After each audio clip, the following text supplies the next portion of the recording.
देखो, एक कथा मुझे स्मरण हो रही है, मैं आप लोगों को सुना दे रही हूँ। एक 8 साल का बालक, एक पंडित जी एक मंदिर में पूजा पाठ किया करते थे। उसमें सभी भगवान थे, शंकर जी, राम दरबार, राधा कृष्ण, हनुमान जी, गणेश जी, शिव परिवार, सब कुछ था। सारे भगवान रखे हुए थे, रोज भोग लगाते थे, पूजा आरती करते थे। एक बार 1 महीने के लिए उनको अपने यजमान के यहाँ जाना पड़ गया। तो वो 8 साल का जो बालक उनकी सेवा किया करता था, तो उस 8 साल के बालक से उन्होंने कहा कि बेटा, मैं यहाँ पर जैसे पूजा आरती करता हूँ, भोग लगाता हूँ भगवान को, ऐसे ही मेरे जाने के बाद तुम्हें करना होगा। मुझे 1 महीने के लिए यजमान के यहाँ जाना है, तो तुम भोग लगा करके ही भगवान को खाना। पहले भगवान को भोग लगाना, उसके बाद खुद खाना, भोजन को खुद ग्रहण करना। उसने कहा ठीक है। 1 महीने का राशन पानी रख दिया गया। पंडित जी चले गए। अब वो बच्चा छोटा सा भोला भाला, जैसे पंडित जी रोज पूजा पाठ करते थे, पूजा पाठ किया, जैसा तैसा उल्टा सीधा बेचारे ने खाना बनाया और सभी भगवान के सामने थाली में सजा करके रख दिया। और जब रख दिया, अब भगवान से कहते खाओ। उसको तो यही पता है कि भगवान खाते हैं। भोले बच्चे हैं ना, भोले बच्चों को यही लगता है। हम जो निकृष्ट होते हैं ना, दिखाया भगवान को थाली, उसके बाद गपसप खाने लगे। कभी देखते भी नहीं कि भगवान ने इसमें से खाया कि नहीं खाया, और ये फील भी नहीं करते कि इतने पापी हैं कि हमारा भगवान ने भोजन भी ग्रहण नहीं किया। अब उस बच्चे ने सब भगवान के सामने भोजन रखा। अब कोई भगवान हो तो खाए, वो तो पत्थर की मूर्ति। नहीं खाया तो उस बच्चे को लगता है पंडित जी चले गए हैं, तो उनके वियोग में ये दुखी है, इसलिए भोजन ग्रहण नहीं कर रहे हैं। कोई बात नहीं। दूसरे टाइम फिर भोग लगाया, फिर नहीं खाया। तो उस बालक ने भगवान से कहा, अब दुखी मत हो, 1 महीने तक कब तक भूखे रहोगे? पंडित जी जब आ जाएंगे तो तुम्हें भोग लगाएंगे, अभी तो हमारे हाथ से भोग ग्रहण कर लो। तो कौन खाएगा भोजन? 1 दिन हुआ, 2 दिन हुआ, 3 दिन हुआ, ऐसे ही 7 दिवस बीत गए। 7 दिन बीत गए। उस बालक को चक्कर आने लगा, छोटा सा बालक।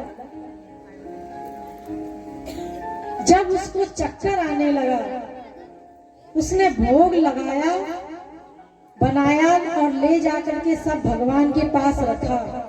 उसको इतना गुस्सा आया, लाठी लेकर के खड़ा हो गया और लाठी को उठाया, और बेचारे शंकर जी सामने ही थे। कहता, खाते हो कि जड़ दूं? शंकर जी निकल के जल्दी खाने लगे, तो सारे भगवान डर गए। वो भी निकल के जल्दी भोजन को खाने लगे। अब भोजन समाप्त। अब तो बच्चा बड़ा खुश, खाने लगे, इनका वियोग दूर हो गया। उसको तरकीब समझ में आ गई, डंडा लेना है और खाना खिलाना है। अब रोज भोग लगाने लगा। तो भगवान ने कहा, अरे छोटा बच्चा है, इसके लिए भी छोड़ दिया करो, बेचारा छोटा सा है, तो उसके लिए भी छोड़ देते थे। अब रोज भोग लगाने लगे तो 1 महीने का राशन 8 दिन में ही समाप्त हो गया। अब जहाँ हनुमान जी खाएंगे, वहां तो कमी पड़ी जाएगी। अब वो बालक पड़ोस से उधार लेकर के राशन आ गया कि पंडित जी आएंगे तो पैसा देंगे, अभी हमें राशन दे दो। अब रोज भगवान को खिलाने लगा। एक महीने बाद जब पंडित जी आए तो पंडित जी ने कहा कि तुम रोज नित्य आरती पूजा करते थे। जी पंडित जी बिल्कुल। और भोग लगा के खाते थे, ऐसे तो नहीं खा जाते थे भोजन को? जी बिल्कुल, भोग लगा के खाते थे। और भैया आपके भगवान तो बहुत भूखे हैं, सारा राशन खत्म हो गया, पूरा राशन खा गए, हमें बाहर से उधार लेकर के आना पड़ा है। पंडित जी ने कहा क्या बकवास कर रहा है, भगवान ने सारा राशन खा लिया, जरूर ये कहीं बेच करके आया होगा। तो उन्होंने कहा नहीं महाराज, हम रोज भोग लगाते थे, भगवान भोजन करते थे।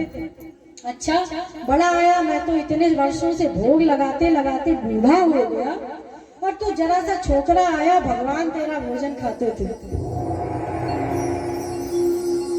ठीक है तुम मुझे खिला करके दिखाओ। ठीक है, उसने वैसे ही भोजन बनाया, पंडित जी से कहा कि छुप करके खड़े हो जाओ, और वो डंडा लेकर के खड़ा हो गया। भोजन को भोग लगाया, डंडा लेकर के खड़ा हो गया। अब रोज की तरह भगवान तो खाने लगे। पंडित जी ने देखा कि भोजन थाली से उठ करके मूर्ति के मुख तक तो जा रहा है, लेकिन वहां से गायब हो जाता है। पंडित जी को भगवान के दर्शन नहीं हुए। और जैसे ही पंडित जी ने ये देखा, उस बालक के चरण पकड़ लिए कि तूने तो इतने कम समय में भगवान को प्रकट कर लिया, मेरे को इतना वर्ष हो गया भोजन कराते कराते, क्योंकि विश्वास नहीं था इसलिए भगवान भोजन नहीं करते थे।